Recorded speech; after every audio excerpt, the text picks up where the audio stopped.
আমার মা নাই, বাপ নাই, হায় রে যদি মা বাপ থাকতো আমি কত খেদমত করতাম। এই যুবক ছেলেটা কাঁদতে কাঁদতে চোখের পানি ফালাইতে ফালাইতে রসুলের পাকের দরবারে গিয়া হাজির।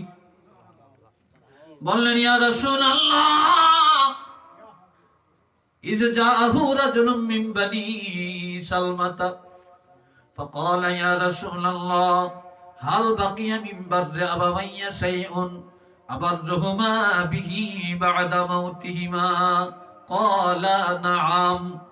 বাড়ির সীমানা ঠিক করতে যায়া কত মানুষের কলিজায় আঘাত দিছে, হায় হায় কত নামাজ তরক করছে, কত রোজা তরক করছে।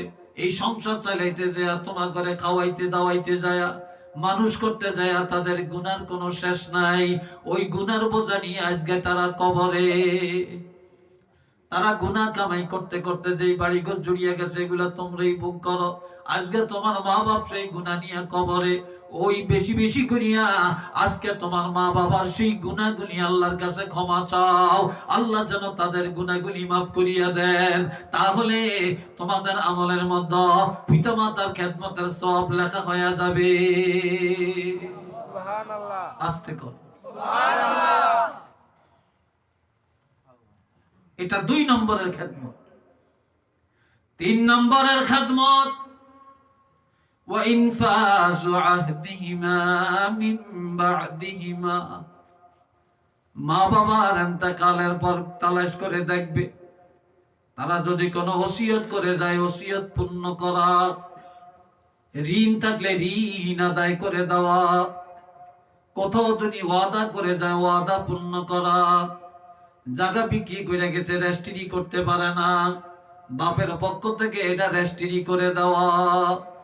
অথবা জায়গা কিনে গেছে, রেজিস্ট্রি নিতে পারে না, বাবার পক্ষ থেকে রেজিস্ট্রি করে নেওয়া। তারপরে এইভাবে তাদের ঋণ আদায় করা। মসজিদে টাকা দিবে, দিয়া যাইতে পারে না। তারপরে মাদ্রাসায় টাকা দেওয়ার ওয়াদা করছে, দিতে পারে না। অমুকের সাথে ওয়াদা করছে, পুরা করে না। তাদের ইন্তেকালের পর এই তাদের অঙ্গীকার পূর্ণ করা। যদি তাদের এই অঙ্গীকারগুলি পূর্ণ করো তাহলে মা বাপের খেদমতের